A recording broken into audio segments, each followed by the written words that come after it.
6장 말씀입니다. 첫째 사망, 둘째 부활, 천년왕국이라는 제목으로 말씀을 전하겠습니다. 요한계시록 1장부터 한 장씩 쭉 오다가 오늘 20장까지 와서 요한계시록 마지막이 되는데, 요한계시록이 어려운 이유가 있죠. 낯선 이미지들과 단어들이 많이 나오기 때문에 그렇습니다. 짐승이 나오는데 7개의 머리가 달려있고 얼굴이 뿔이 10개가 달려있는 그런 짐승. 처음 볼 때는 굉장히 낯섭니다. 그런데 이 짐승을 우리가 요한계시록 보면서 좀 자주 봤습니다. 짐승이 막 빨간색으로 나오기도 하고 바다에서 나오기도 하고 하니까 이제 나중에 보니까 좀 귀엽죠. 귀엽죠. 친근하죠.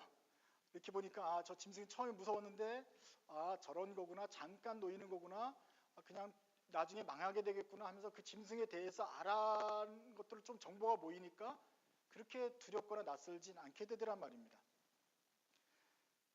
근데 요한계시록에는 이뿐만 아니라 좀 다른 성경에서 잘 보지 못한 것들이 나오기 때문에 우리의 마음을 좀 낯설게 보이는 것입니다.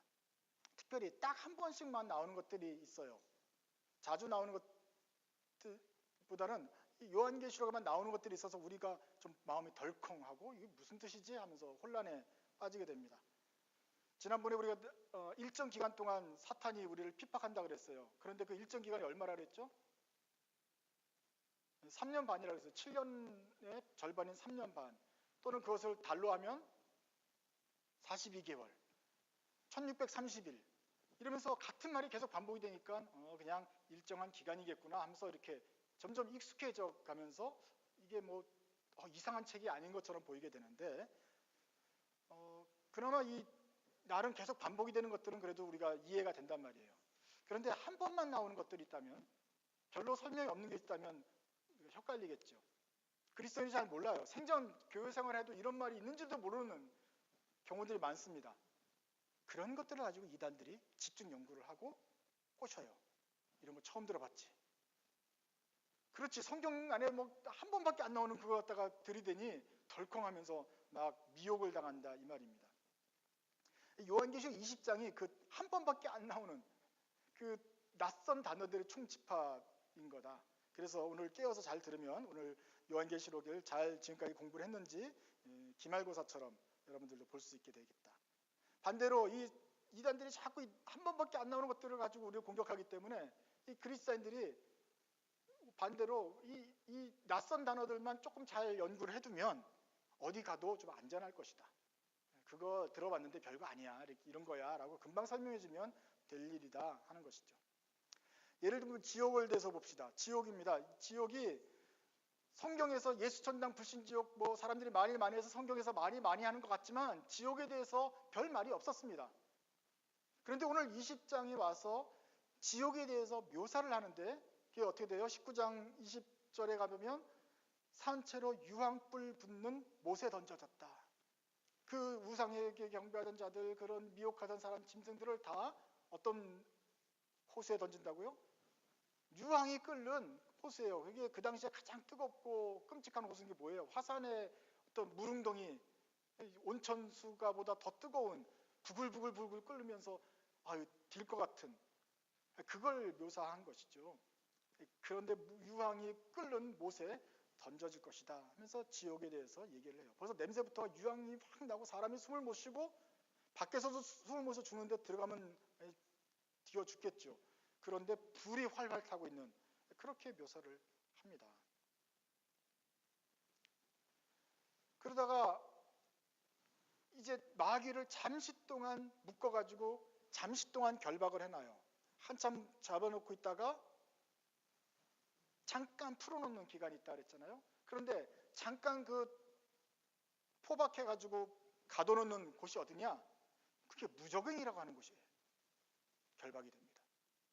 마귀를 잠깐 풀어놓기 전에 잠시 보관해두는 곳, 그게 어디라고요?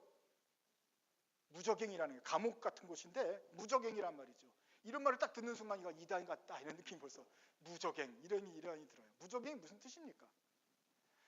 이게 성경에 나오는 말이에요.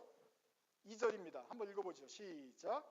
용을 잡으니 곧 옛뱀이요 마귀요 사탄이라 잡아서 1000년 동안 결박하여 3절 무저갱에 던져 넣어 잠그고 그 위에 임봉하여 천년이 차도록 다시는 만국을 미혹하지 못하게 하였는데 그 후에는 반드시 잠깐 놓이더라.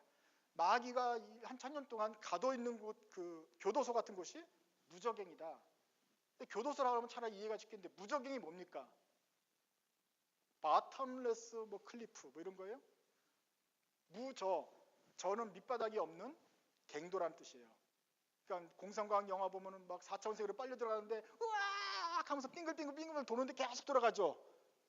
그거 같은 끝이 없어요. 으악을 했는데 으악 악을 해도 안 떨어져. 아직 끝이 없는 것이에요.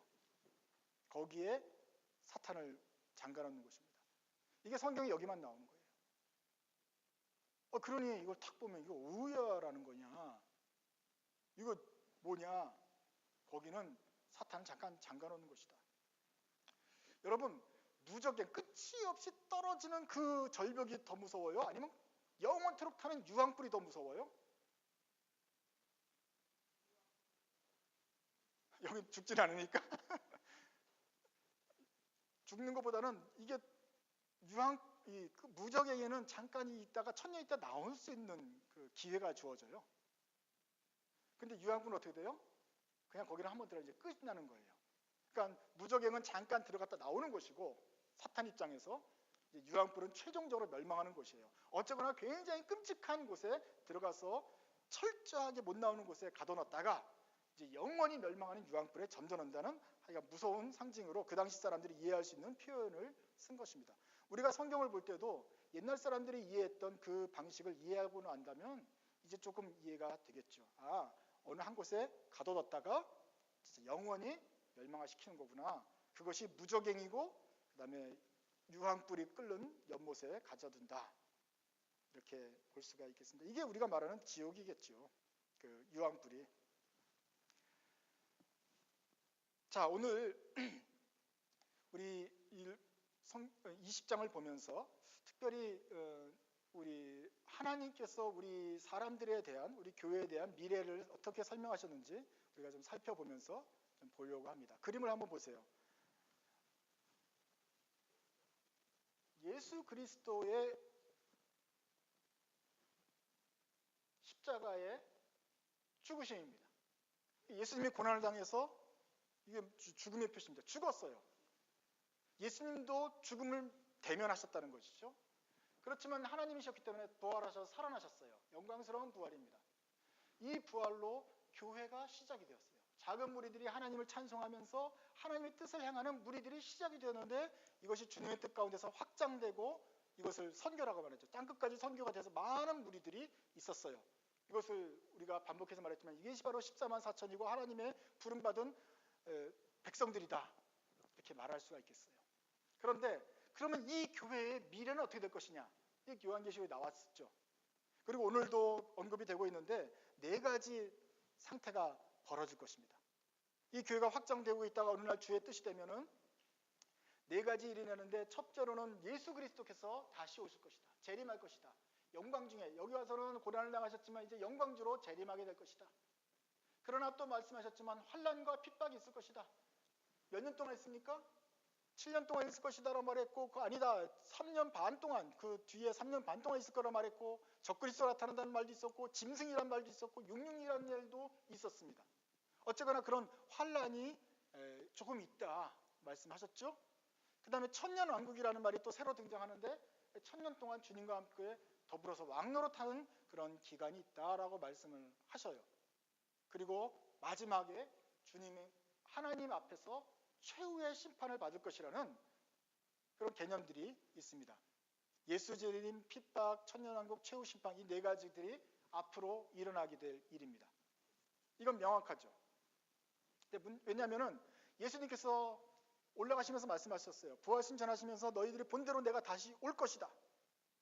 말씀하셨습니까? 하셨죠. 환난이 있을 걸 말씀하셨습니까? 세상에서 너희가 핍박을 당하나 담대하라. 내가 세상을 이겼다. 너희들이 세상이 너희를 미워할 것이다. 핍박이 있을 거를 말씀하셨어요. 천년왕국에서 말씀하셨습니까? 천년이라고 말 안 했지만 이기는 자들, 열문화 받은 자들에게는 나와 함께 10고을 다스리고 20고을 다스릴 것이다. 나와 함께 세상을 다스릴 것이다.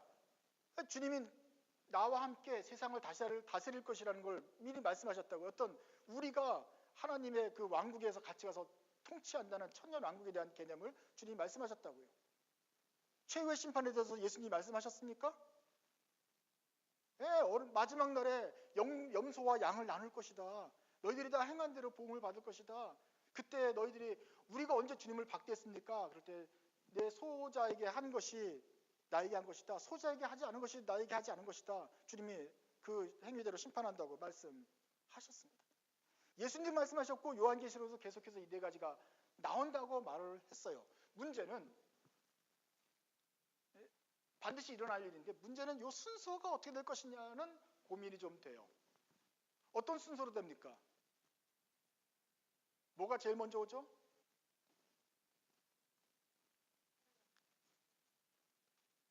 환란 재림 왕국 심판입니까? 환란 재림 심판 왕국입니까?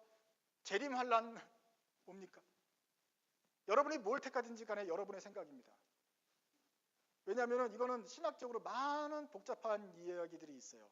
이것을 어디를 먼저 두느냐에 따라서 굉장히 사람들이 헷갈려지게 돼요. 자, 순서에 관한 문제인데 1000년 전에 이 1000년이 나오기 전에 재림이 먼저 있다. 재림 나오고 그 다음에 1000년이 나중에 온다는 설이 있어요. 그러니까 1000년 전에 재림한다는 거죠. 그걸 줄여서 뭐라 그래요? 1000년 전이니까 전 천년설이라고 말을 합니다. 그 말은 뭐냐면은 재림이 먼저 있고 예수님 재림하기 전이나 후에 환란이 있어요. 그러면 재림 있다. 나중에 이제 천년왕국 예수님이 싸워서 천년왕국을 이루시고 우리와 함께 천년 동안 다스리다가 잠깐 사탄이 다시 또 풀려나서 얘랑 다시 한번 싸우시고 최후 심판에서 이기셔서 이제 천국과 지옥으로 완전히 나눠지게 된다. 이게 천년 전에 재림한다는 어떤 그 순서 이론이 되겠습니다. 근데 이제 여기도 이제 그 이론이 간단한 것 같지만 쉽진 않아요. 처음에 환란이 7년이냐 아니면 3년 반이냐 아니면 그 3년 반 중과 3년 반 사이에 오는 거냐 주님이 그 앞에 오는 거냐에 따라서 조금 더 그 전천년설도 굉장히 복잡합니다만은 어쨌거나 순서가 이런 식으로 될 것이다라는 이론도 있어요. 그런가 하면은 천년왕국 후에 주님이 오신다는 말이 있어요. 이 천년왕국이 먼저 이루어지고 확장과 선교 교회가 된 다음에 이것이 결국은 천년왕국처럼 되어서 교회가 확장이 되면 이 세상의 무지와 불의와 부조리가 없어져 가면서 점점 더 좋은 사회가 되고 과학이 발달하면서 세상이 질서를 잡아가게 되고 복지가 되어가면서 이 땅이 마치 낙원처럼 천년왕국처럼 만들어지면 주님의 뜻이 좀 이루어지는 것 같은 세상이 된다. 조금 더 사회 문화적으로 본 것이죠. 그것이 바로 우리가 사는 게 지상 낙원 아니냐. 그러다가 주님이 오시고 최후의 심판이 오게 되는 것이다. 이거는 천년왕국이 이루어진 다음에 주님이 오신다고 우리가 다 완전히 만들고 나면 그제서야 이제 주님이 오신다라는 거니까 천년 후 재림설이 되는 거죠. 천년 후 재림설. 그래서 후천년설이라고 말을 해요. 그런가 하면 무천년설도 있습니다. 천년이라는 게 그 정확한 천년 1년부터 1000년까지 그게 아니고 상징적인 의미다. 그래서 교회가 시작이 되어가지고 확장이 돼서 점점점 딴 것까지 복음이 전파되는 이 기간이 다 1000년이고 1000년 동안 환난과 핍박이 또 있고 일정 기간 동안 우리를 괴롭히는 환난과 핍박도 있고 마지막 때는 더 극심해지겠지만 어쨌거나 주와 함께 주님이 우리 교회의 머리가 되시고 교회가 손발이 되어서 이 세상을 하나님 뜻대로 통치하고 있다. 완전히는 아니지만 어느 정도는 하고 있지 않느냐. 그리고 점점점 확장되고 있지 않는가. 이것이 바로 천년이다. 그 다음에 주님이 오시면 곧바로 최후 심판이 들어가서 천년이라는 기간이 딱 어떤 기간이 정해진 것은 아니다라는 무천년설도 있어요. 그래서 천년 전에 재림한다는 설과 천년 뒤에 재림한다는 설과 아니면 그 천년이라는 게 그냥 상징적이라는 설, 이 세 가지로 대충 나눌 수가 있습니다. 그런데 요한계시록을 제가 처음에 시작하면서도 이런 것들은 설명을 하지 않았잖아요. 왜냐하면 여러분들이 어떤 성경을 보든지 간에 제일 가장 좋은 성경을 공부하는 방법은 먼저 성경을 보는 거예요. 성경을 보고 하나님 말씀을 읽어가면서 정리가 되고 그 다음에 우리 선배들과 다른 신학자들이 어떻게 연구했는지 다른 사람의 의견에 귀를 기울이는 것이 순서가 되지요. 그래야 하나님 말씀을 잘 볼 수 있게 되는 거죠.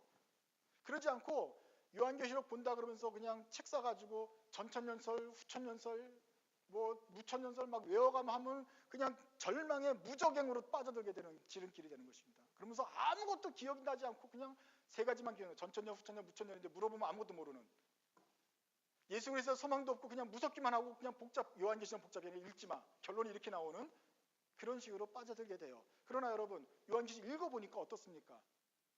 처음엔 낯설었고 무서웠지만 소망을 주고 괜찮은 책이 아니에요? 그런 겁니다. 그래서 순서대로 입력을 해야 된다. 근데 오늘 이제 마지막으로 보니까 천년왕국이라는 말이 나와도 대충 이 순서상으로 이런 이론은 있다. 왜냐하면 다른 성경에도 예수님이 분명하게 순서를 말하는 것은 아니기 때문에 이렇게 순서를 바꿔 해석할 여지가 많이 있다는 것을 우리가 기억하면 어떤 교회에서 어떤 사람은 그렇게 해석하고 어떤 사람은 이렇게 순서 해석하거나 여유를 좀 갖고 있으면, 그러나 우리가 성경 말씀에서 방향을 잡고 그 디테일한 순서 같은 거는 좀 무시해도 좀 유보를 해도 좋겠다 하는 여유가 좀 생길 것입니다. 이 교회의 미래는 이렇다고 한다면 그러면 우리 개인의 미래는 어떻게 되는지 한번 또 보겠습니다. 그래서 천년 전 재림설, 천년 후 재림설, 무천년설 이런 것들이 있지만 어쨌거나 우리가 본 큰 흐름이 이렇게 확장이 된다는 것까지 보면 되겠고, 그 다음에는 이제 우리 개인의 미래를 좀 보도록 하겠습니다. 오늘 지금까지 요한계시록 쭉 설명하면서 나온 얘기가 있었고, 또 오늘 20장에서 특별히 요약해서 설명하는 것이 바로 이 그림입니다. 저를 한번 보세요. 잠에서 깨어서 보세요. 왜냐하면 유황불에 떨어지면 영원히 자게 돼요. 그러니까 지금 깨어서 보세요. 최후의 심판이 있고 마지막 날에 이제 하나님 앞에서 우리가 최후의 심판을 받는다, 이런 내용이 나오는 것이죠. 최후의 심판에 대해서 말을 했지만 오늘처럼 분명하게 얘기하는 적이 없습니다. 그래서 최후의 심판, 하나님이 우리의 선행과 믿음을 재보시면서 결과적으로 이제 영원한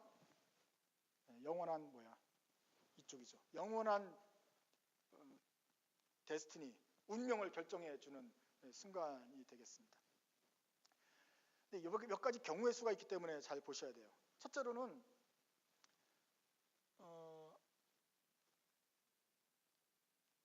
우리들입니다. 우리들이 예수를 잘 믿다가 미네가 한 20살 되기 전에 예수님이 오셨어요.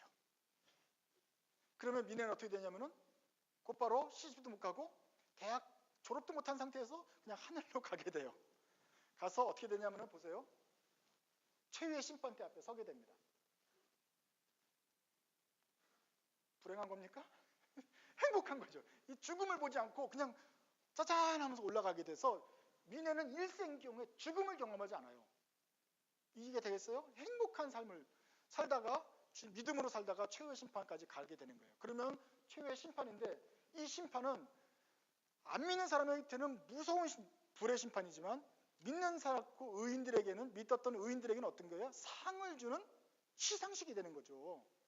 그러니까 기쁨의 심판대에 쓰면서 제 성적을 한번 비교해 주세요. 100점 상! 그러면서 상 받고서 올라가게 되는 것입니다. 상 받고서 올라가게 되는 거예요.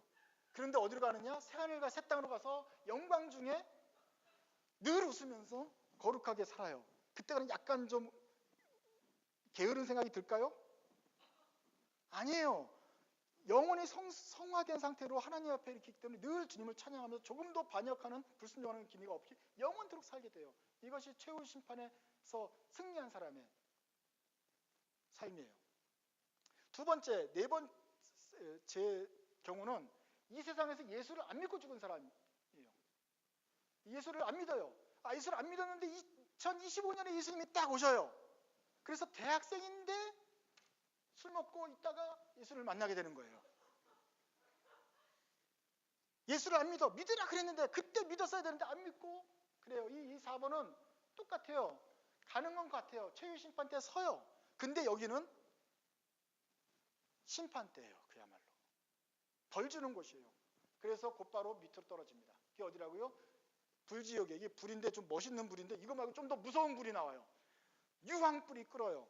거기에 영원토록 타진다. 이게 어떤 현상인지 잘 모르겠어요. 영원토록 유황불에 살린다는 것이 없어진다는 건지 아니면 진짜 영원토록 으악 하면서 고통을 받는 건지 정확한지 잘 모르겠어요. 왜냐하면 성경이 여기에 대해서 설명하는 것보다는 주로 새하늘과 새 땅에 대해서 설명이 더 많기 때문에 그래요. 어쨌거나 떨어져요. 이 두 가지는 간단합니다. 우리가 살아생전에 예수를 만나게 되면, 재림을 보게 되면 너무 간단해요. 그냥 최후 심판 때 가서 딱 정리하면 되는 것입니다. 근데 문제는 예나 지금이나 옛날 사람도 그렇고 지금 사람도 그렇고 이 앞에 있는 사람들이에요. 우리는 그렇지만 이수신 장군은 어떻게 되느냐? 우리 예전에 죽은 우리 할머니, 우리 교회 목사님들은 어떻게 될 것이냐? 죽으신 분들은 어떻게 되냐? 참다가 예수를 기다렸지만 그냥 죽었어요. 늙어서 아프고 암에 걸려서 그냥 죽어서 지금은 무덤에 있어요. 이 사람들은 어떻게 되느냐 하는 것이죠. 이 사람 중에 그것도 두 종류예요. 첫째로 예수를 믿고 죽은 사람도 있어요. 예수를 믿어도 죽음을 봅니다. 그죠? 예수를 믿어서 죽은 사람은 최후의 심판에 또 가게 되죠.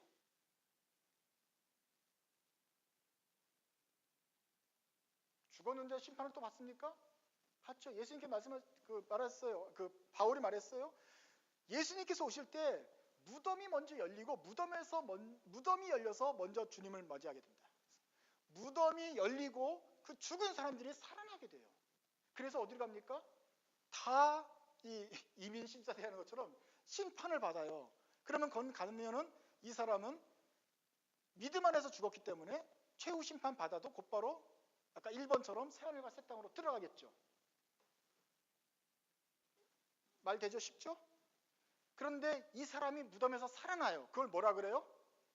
성경적인 용어로 첫째 부활이라 그래요. 그냥 부활이 아니고 이 사람의 부활은 첫째 부활이라고 말을 한다. 이게 요한계시록 용어예요.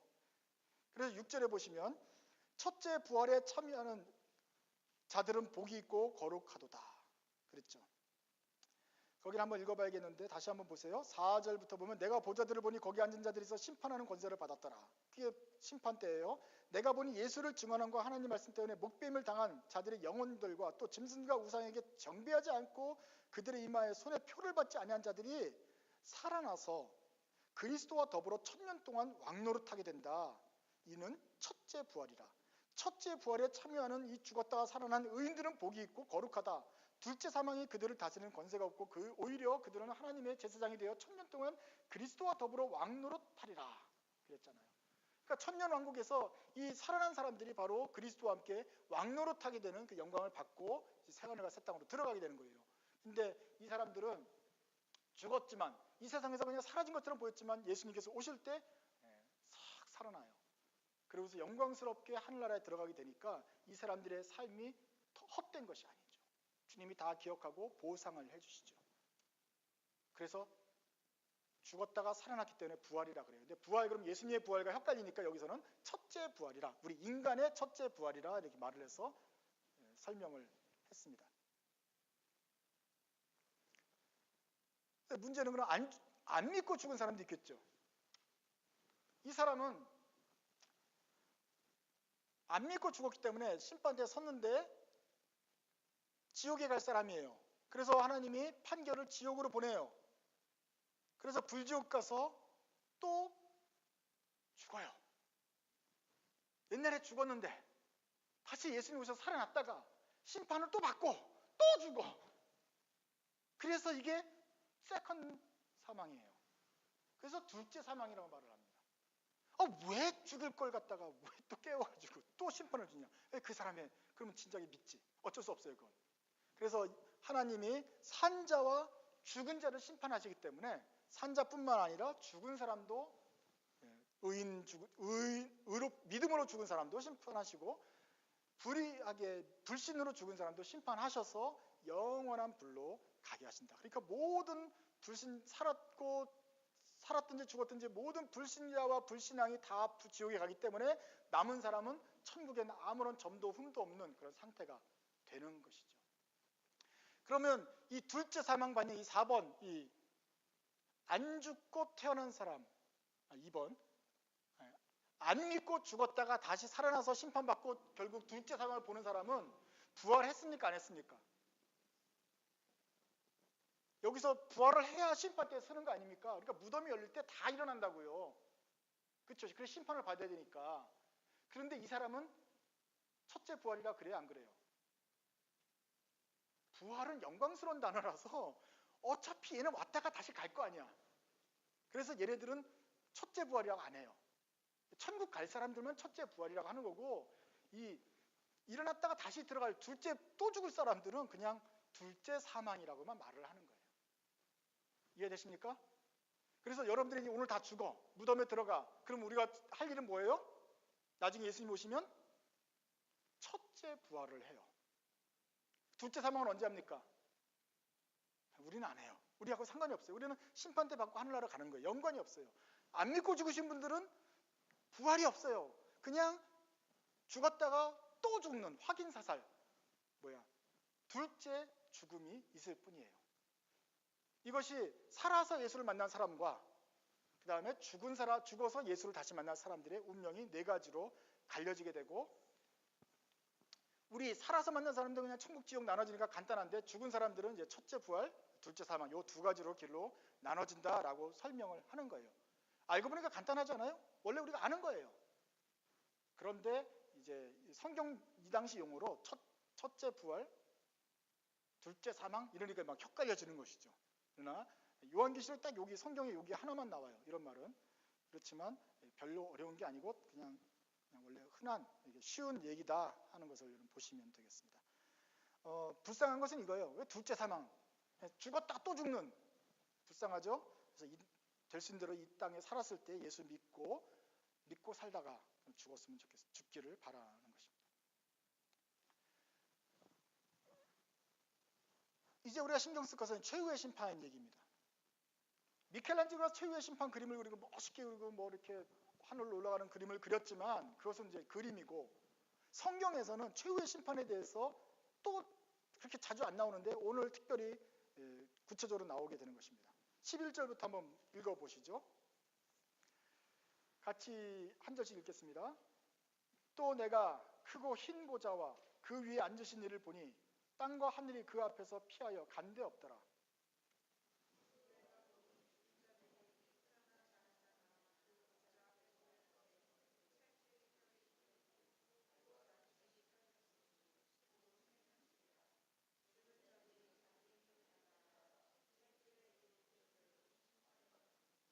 바다가 그 가운데 죽은 자들을 내어주고 또 사망과 음부도 그 가운데서 죽은 자들을 내주매 각 사람이 자기의 행위대로 심판을 받고,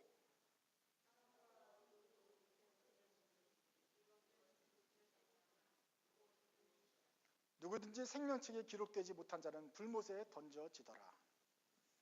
이 최후의 심판인 것입니다. 이 최후의 심판에서는 이 마귀가 잠깐 숨겨놓은 그런 게 아니에요. 무적행에 잠깐 들어갔지만 풀려났죠. 그 풀려난 것들을, 모든 마귀들을 완전히 심판하고 영원한 불못에 던져놓고 이제 더 이상은 풀어주는 것도 없으니까 영원히 멸망 심판하는 것이기 때문에 그야말로 최후의 울트라 궁극적인 마지막 심판이 되는 것이에요.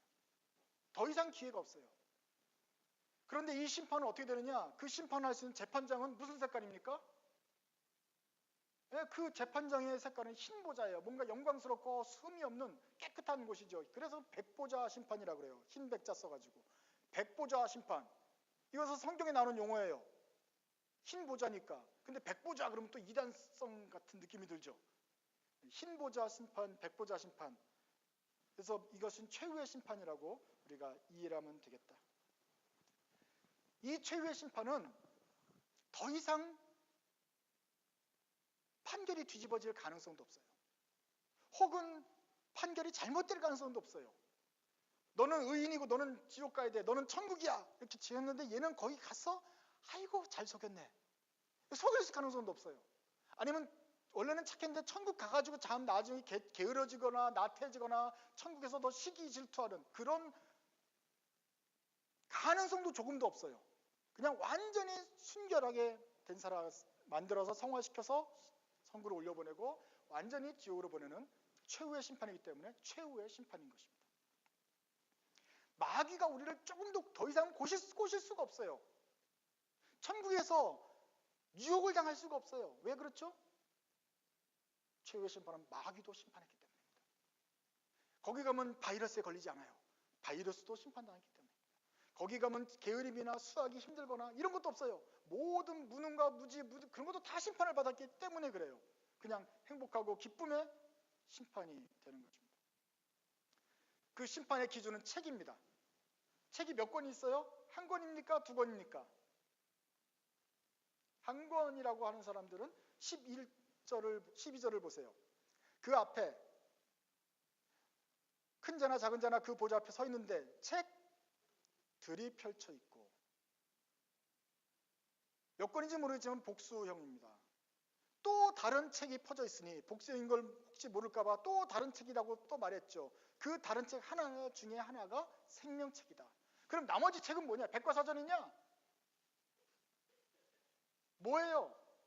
뒤에 보니까 자기의 행위대로 심판을 하더라. 자기 죽은 자들의 자기의 행위를 따라 책들에 기록된 대로 심판을 받는다. 이 땅에 살면서 착한 일하고 손해보고 하나님께 헌신하고 기도했던 것들을 다 적어놓는 책이 있더라. 또한 생명책이 있더라. 여기는 이름만 적혀 있겠죠. 여기는 행위, 그 이름에 모든 행적들이 다 기록되어 있더라. 선한 대로 악한 대로 다 기록이 되어 있더라. 하나님이 이 두 가지를 살펴보면서 행위책에 기록된 것과 생명책에 기록된 것들을 비교해 가면서 이 사람을 심판하시는데 이 심판 때 모든 게 다 책들에 다 적혀 있기 때문에 조금도 오차가 없고 착오가 없이 최후에 심판하실 수 있겠더라 하는 것이죠. 우리가 종교개혁 때 오직 믿음으로 구원 얻는다를 갖다 강조했기 때문에 이 믿음으로만 구원 얻는다 생명책만 강조하는 경향이 있어요. 왜냐하면 그때 카톨릭이 또 행위만 강조했었기 때문에 그의 반작용으로 오직 믿음을 얘기한 건데 우리가 또 오직 믿음만 얘기해서 한번 예수를 믿고 구원을 받고 죄사함을 받은 사람은 더 이상 죄책감도 없고 회개할 필요도 없다라고 하는 극단적으로 나가는 구원파 같은 생각을 가질 수가 있어요.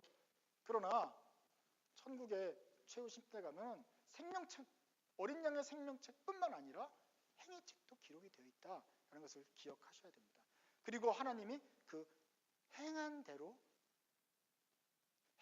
되어 있어요? 믿은 대로라고 되어 있어요? 성경에 행한 대로 심판하신다 그랬잖아요.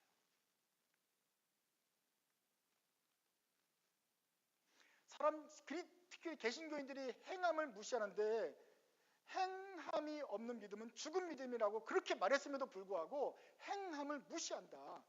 그러면서 자기는 행함을 하지 않고 믿었으니까 회개했으니까 됐다고 스스로 만족하면 그건 스스로 속이는 자다. 하나님은 만으로 여김을 받지 않는다 그랬잖아요. 예수님께서도 나무가 좋은지 나쁜지는 열매로서 안다 그랬어요. 나무가 좋으면 열매도 좋을 것이고 열매가 싱싱하면 나무가 건강할 것이라고 말을 했어요. 그러니 생명책에 이름이 기록된 사람의 행위책에 그 선행이 기록되어 있겠어요? 악행이 기록되어 있겠어요? 선행이 기록되어 있겠죠. 행위책에 이름이 없는 사람은 여기에 뭐가 있겠어요? 나쁜 게 기록이 되어 있겠죠. 착한데 이름이 기록이 안 된 경우가 있을까요? 우리 무슨 리누드 재판소에는 우리가 착한데 교통법규를 위반한 거, 아깝게 위반한 거 그런 아쉬운 게 있을지 몰라요. 그러나 하늘의 최후의 심판 때에는 가장 공정하고 엄정한 모든 것을 아시는 주님의 책 안에 이것이 착오가 있을까요? 두 책 가운데 오차가 없습니다. 이 책에 기록된 사람은 보나마나 이 행위도 착할 것이고 행위가 악한 사람은 당연히 악한 사람 중에 생명책에 이름을 가짜로 넣은 사람이 없다. 교적부에는 교인 출석 명부에는 어떻게든지 사람의 눈을 속여서 들어올 수 있었겠지만 하나님의 생명책에는 들어올 수가 없다. 이 두 책이 다 똑같다.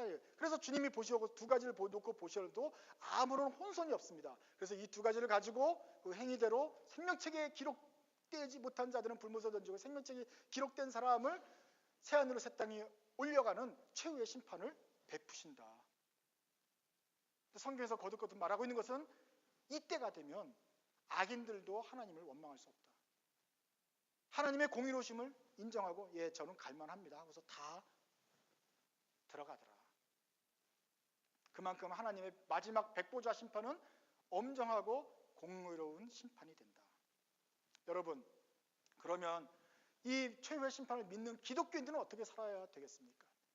목사님 말한 도표 들으니까 우리는 3번이 되어가지고 금방 예수 믿고 예수님께서 오시면 곧바로 우리는 천국 가는 걸로 자동적으로 지켜낸다고 생각하십니까? 그런데 예수님께서 성령을 있다고 말씀하셨잖아요. 성령이 있는 사람은 기독교인이고 생명체가 있는 사람인데 성령이 있는 사람은 성령의 열매를 맺는다고 그랬잖아요. 성령의 열매는 무엇입니까? 오직 사랑과 희락과 화평과 인내와 친절과 선행과 신실함과 온유와 절제다.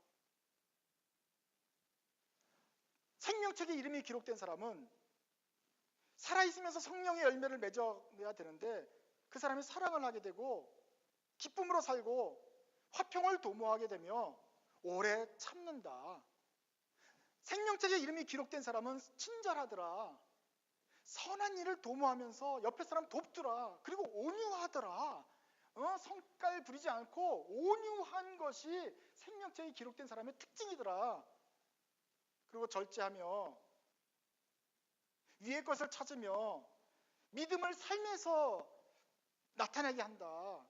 성경을 읽으면서 은혜로운 구절에 밑줄을 치듯이 우리의 생활에서도 밑줄을 그어가면서 그렇게 살더라. 이것이 천년왕국의 최후의 심판에서 하나님의 행위책과 생명책 두 개를 가지고 기록하신다는, 그리고 모든 믿는 성령이 있는 사람, 성령을 받은 사람들이 예수를 주라 시인한다고 믿고 또한 성령을 받은 사람은 성령이 열매를 맺는다는 것을 믿는 사람들이 행하는 행동이더라. 믿음으로만 믿고 예수 믿으니까 천국 가니까 나는 그냥 살아도 되겠네라고 말을 하지도 않더라.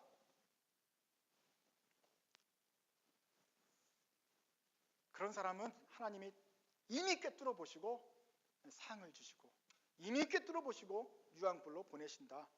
이 심판에 대해서는 우리가 이의를 제기할 수가 없다 하는 것입니다. 오늘이 종료주일입니다. 고난주간의 시작이고 종료주일입니다. 종료주일날 마지막 예수님께서 이 세상에서 마지막 일주일을 보내시는 날 주님이 예루살렘 성으로 들어가는데 제자들한테 들어가기 전에 나귀 한 마리 구해오라 그랬어요. 아무도 타지 않은 이제 사람을 어떻게 태울 만큼 약간 큰 나귀를 타고 주님이 들어가십니다.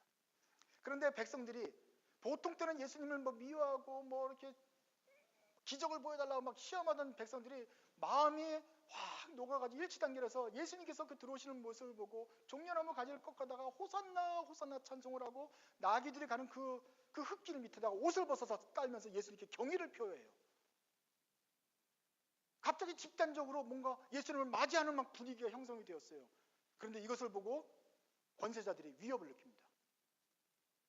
야, 얘네들 조용히 시켜 하면서 막 갑자기 군중들을 통제합니다. 왜 그럴까요? 이것은 굉장히 위험한 행동이었기 때문에 그렇습니다. 우리는 보통 예수님 나귀 타고 가신다 그러면 예수님은 말도 타거나 탱크를 타셔야지 왜 겨우 나귀를 타냐? 나귀는 초라하고 예수님은 큰데 나귀는 여러 가지고 막 나귀가 피쩍피쩍 이렇게 생각하는데 제가 나귀를 이스라엘 가서 봤는데 낙이 좀 크더라고요. 관광객들 다 실어나는 게 나귀예요. 나귀가 작은 동물이 아닙니다. 두 번째로는 그 당시에는 민간인들이 나귀를 못 탔어요. 모든 말들은 군수물자였기 때문에 그건 군대나 타는 거고, 하다못해 왕도 나귀를 타면서 즉위식을 하는 그런 장면들이 있을 정도예요. 그러니까 나귀가 보통 그냥 운송수단인 거지 그렇게 작은 것이 비천하거나 그런 것이라고 꼭 볼 수가 없어요. 그런데 예수님이 나귀를 타고 있다는 장면 자체가 벌써 정치적인 걸로 오해가 되는 거예요. 왕이 오는 것 같은 개선 행진이죠. 그러면서 문을 지나가서 성으로 들어가는 건 내 성이다라고 주장하는 것 같은 거예요. 근데 백성들이 어떻게 말해요? 막 호산나 하면서 종려나무 가지는 기본적으로 거기는 가로수인데 가로수 자체가 축제에서 쓰는 파티 장식품 아니에요. 그걸 끌어서 이렇게 하니까 뭐예요? 개선하시는 임금님이 돌아오시는 것을 환호하게 되는 거예요. 그러면서 주의 이름 오시는 구세주요 우리를 구원하소서 호산나 호산나 그러니까 이거는 보통 사람에게 할 수 없는 찬양 입으로 찬양하며 왕에게 하듯이 옷을 깔아서 앞에다 까니 이거는 가뜩이나 식민지여가지고 조금이라도 밀란이 일어나면 안 되는데 밀란은 일어나는 것처럼 보이니 다 쉬쉬시키는 거죠. 그러나 예수님은 그럴 수 없다. 얘네들이 잠잠하면 돌들이라도 소리 질 것이다 하면서 당연히 그 모든 영광을 받으십니다. 보무도 담당하게 그냥 성을 향하여 진군하는 것입니다. 내 성에 내가 드디어 왔다. 예루살렘에 기뻐하여라. 예루살렘이 정말로 기뻐하는 장면이 나타나요. 며칠 뒤에 예수를 십자가에 못 박으라고 변절할 이 자들이 그날은 왜 무슨 거에 씌었는지 예수를 그렇게 환영하며 자기도 알지 못하는 사이에 예수님을 왕으로 영접을 하고 있습니다. 우리는 예수님께서 죽으시고 고난당하신 십자가만 묵상해서 이 왕으로 입성하신 예수님을 잘 모르시는데 사실은 이것이 예수님의 본 모습 아니겠습니까? 우리가 말마다 고백할 예수님께서는 100% 인간이고 또한 100% 하나님이다라고 말을 했어요. 그런데 그 인간이 와가지고 우리를 위해서 십자가를 죽으셨다. 근데 친구 중에도 사람 중에도 친구를 위하여 목숨을 버리는 사람이 간혹 있어요. 죄가 없는데 죽는 사람이 좀 있다고요. 그런데 예수님은 어떻게 하셨어요? 예수님도 죄가 없는데 우리 친구들을 위하여 목숨을 버리셨잖아요. 근데 예수님이 만약에 인간이시기만 했다면 그냥 사람이었다면 착한 사람이었다면 그냥 죽으셨을 거예요. 그냥 죽어요. 예수님 다음에 또 다른 사람도 또 죽어요. 죽어도 우리한테는 아무런 유익이 없을 거예요. 그냥 죽으면 늘 살아서 우리를 장악하고 있었을 거예요. 그러나 그렇기 때문에 예수님이 하나님이시면서 인간이셨어야 됐어요. 예수님이 죽어서 죽은 착한 사람일 뿐만 아니라 왕으로서 이 세상에 오시는 임금님이셔야지 우리의 죄를 용서할 수 있고 마귀를 무찌를 수 있었다는 것입니다. 19장에서 예수님은 어떤 모습이었어요? 말을 타고 오셨어요. 그리고 거기는 온갖 하나님의 찬양하는 것들이 그 이름이 갑옷과 넓적다리에 써여 있어요. 왜 넓적다리에 그 쓰인 게 보이냐? 사람의 눈에는 예수님이 말 타신 눈 높이에 벌써 다리밖에 안 보여요. 그렇게 높은 위치에서 당당하게 들어오세요. 예수님의 몸에는 피가 묻어 있어요. 이 피는 예수님이 흘린 피라기보다는 사탄을 다 멸하시고 그 멸하시는 전쟁에서 피를 흠뻑 뒤집어 쓰면서 이기신 모습으로 등장하는 승리의 개선장군의 모습이 아니었습니까? 승리의 개선장군이었으면 됐을 이유, 이것은 우리들이 죄에 사로잡혀서 마귀의 짐승에게 신음하고 있기 때문에 그럽니다. 옛 뱀과 사탄에게 신음하고 있던 그 사람들을 해방시키기 위해서는 칼로 다 진멸하시고 이들을 다 몰아서 그 지옥 유황불에 쳐 넣으시고 해방된 우리들을 백성으로 삼으시기 위하여 예루살렘으로 등장하시는 것입니다. 이러한 예수님의 신랑 되신 멋진 신랑이신 예수님의 모습을 우리는 기억하셔야 됩니다. 마귀하고 싸워서 이길 사람이 누가 있겠습니까? 사람은 이길 수 없기 때문에 예수님께서 만왕의 왕께서 직접 오셔서 사탄을 멸하시고 우리를 구원하셨던 것입니다. 그래서 우리가 호산나 주님을 찬송할 때는 바로 이런 왕이신 주님을 생각하면서 죽음을 이기시고 부활하실 하나님을 생각하면서 찬송을 하는 것입니다. 마귀는 예수님이 오셔서 십자가 죽음을 그리고 부활을 예수님께서 뚫으시면서 사망 권세를 뚫고 부활하셨기 때문에 마귀는 치명상을 입었습니다. 아무도 죽음에서 벗어날 수 없다고 말했는데 예수님이 예외가 되셨기 때문에 앞으로 예수님을 따르는 사람들은 다 예수님 따라서 부활할 것이고 첫째 부활하면서 천국을 다 소유하게 될 것입니다. 마귀의 기가 꺾였습니다. 마귀에는 더 이상 우리를 주장할 수가 없습니다. 그러나 아직도 그 힘이 살아서 우리를 힘들게 합니다. 아직도 힘들게 합니다. 그래서 최후의 심판이 필요하죠. 최후의 심판의 모든 것을 멸하시고 남아있는 의인들을 새하늘과 새 땅으로 들이실 것이 바로 주님의 계획입니다. 여기서 우리는 한 가지 지옥에 대한 선입견을 바꾸게 됩니다. 우리는 지옥 그러면 예수 안 믿는 사람 보내는 지옥, 우리 조상 중에 예수 안 믿는 사람 다 지옥 가서 벌 받고 아이 불쌍하네, 예수님 못 듣고 죽은 사람 어떻게, 계속해서 사람이 들어가는 것만 생각하는데 원래 지옥은 사람을 위한 것이 아니죠. 원래 지옥은 바로 예수님께 싸우시던 그 죽음, 사탄, 이 짐승을 태우기 위해서 만든 지옥이었던 것입니다. 14절 한번 읽어보시죠. 13절부터 읽겠습니다. 예수님께서 오실 때 죽음도 그 앞에서 벌벌 떱니다. 13절입니다. 기록된 대로 심판을 받으니, 시작. 바다가 그 가운데서 죽은 자들을 내어주고 또 사망과 음부도 그 가운데 죽은 자들을 내어줄 수밖에 없어요. 각 사람이 자기의 행위대로 심판을 받고, 14절, 사망과 음부도 불못에 던져지더라. 지금까지 바다에 빠져 죽은 사람, 죽음에서 가둬서 그 음부에서 자기의 주장했던 모든 영혼들을 죽음이 토해낼 수밖에 없어요. 이것이 첫째 부활인데, 사람들만 살고 죽고 그런 것이 아니라 사망과 음부 자체도 지옥에 불구덩이에 던져지더라. 19장에도 마찬가지죠. 우상에 경배하던 자들을 표적으로 미혹하던 자라, 이 둘이 산채로 유황불 붙는 못에 던져지고 그 나머지들은 예수의 검에 다 죽게 된다. 모든 것이 하나님 앞에서 조금도 남겨지지 못하고 분리수거가 되어서 완전히 쓰레기통에 던져지게 되고 다시는 등장하지 못하게 된다. 그러니 모든 죄, 유혹, 더러운 것과 경건하지 못한 것들과 함께 사망, 음부, 죽음과 눈물과 슬픔과 아픔이 다 지옥불에 들어가니 천국에 뭐만 남겠어요? 행복과 기쁨과 영광스러움과 거룩함만 남죠. 그러니까 거기엔 당연히 사망과 아픔과 쏘는 것과 우는 것과 슬픔이 없는 것이죠. 다 쓸어놨으니까. 그래서 천국 새하늘과 새 땅이 이루어지기 전에 반드시 심판이 이루어져서 분리수거를 당연히 하셔야 된다. 이것이 바로 주님께서 하시는, 우리에게 베푸시는 은혜이며 또 주님께서 베푸시는 권세다. 이 권세는 정확하고 공정하셔서 분리수거할 때 조금도 오차도 없이 그 행위와 또 생명책에 기록된 대로 사람들을 심판하시고 원수 자체를, 사망 권세 자체를 심판하시게 된다. 사망이 사라졌으니 천국에는 죽음이 없이 늘 영원토록 하나님을 찬송하게 되는 것입니다. 이런 영광스러운 미래를 가능하게 하신 분이 바로 예수님이십니다.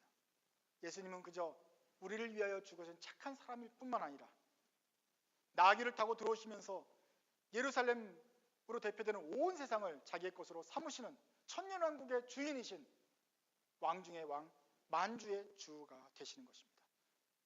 이제 이 고난주간에 여러분들은 우리를 위해서 죽으신 예수님의 그 죽음과 사랑을 기억하면서 슬퍼할 뿐만 아니라 또한 우리를 위해서 다시 오실, 영광의 왕으로 다시 오실 그 예수님의 위엄을 기억하고 바라봅시다. 어떠한 환란이 있더라도 우리가 잠시 이겨내면 우리의 신랑 되신 예수님께서 그 말을 타고, 흰 말을 타고 오셔서 모든 슬픔과 죄악을 멸하실 그 위엄을 생각합시다. 그렇게 다시 오실 신랑을 생각하신 신부처럼 주님을 바라고 기다리면서 이번 주간을 맞으시기 바랍니다. 그리고 우리 속에서 호산나 구원하시는 주님을 찬송하는 노래가 끊이게 되지 않기를 바랍니다. 기도하겠습니다.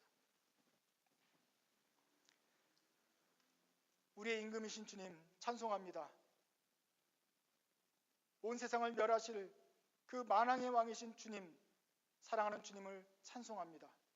주님, 이 땅에서 비록 주의 백성들이 고난을 당하고 잠시 동안 슬픔을 당하지만 우리의 신랑 되신 주님 어서 오셔서 이 세상을 다시 주님의 나라로 삼아 주시옵소서. 세상 마귀의 권세가 마지막 힘을 다해서 주님을 모독하고 있지만 주님, 이제 그 엄정한 칼로 심판하시고 우리 심은 많은 백성들을 구원하시며 다시 한번 예루살렘 성중에서 호산나 하며 어린아이들까지 높였던 그 찬송이 우리 마음 깊은 곳에부터 울려나서 왕이신 주님, 그 멋있는 주님을 찬송하는 우리의 믿음 되게 하여 주옵소서. 그래서 이 세상을 살아가며 버틸 때에도 왕이신 주님, 신랑 되신 주님 바라보면서 믿음과 소망 가운데 살아가고 이기는 저희들 되게 하여 주옵소서. 마지막 심판 때 행위와 생명책 이 두 책으로 심판하신다는 주님, 우리들이 열매 없는 무화과 나무 되지 않고 주님께서 기도하시고 걸음을 주시고 가꾸신 것만큼 그 보람 있게 열매 맺는 성령의 열매를 풍성하게 맺는 착한 그리스도인 되어서 주님 나라 들어가기에 부끄럽지 않고 늘 준비되어 있는 저희들 되게 하여 주옵소서. 예수 그리스도 이름으로 기도드립니다. 아멘.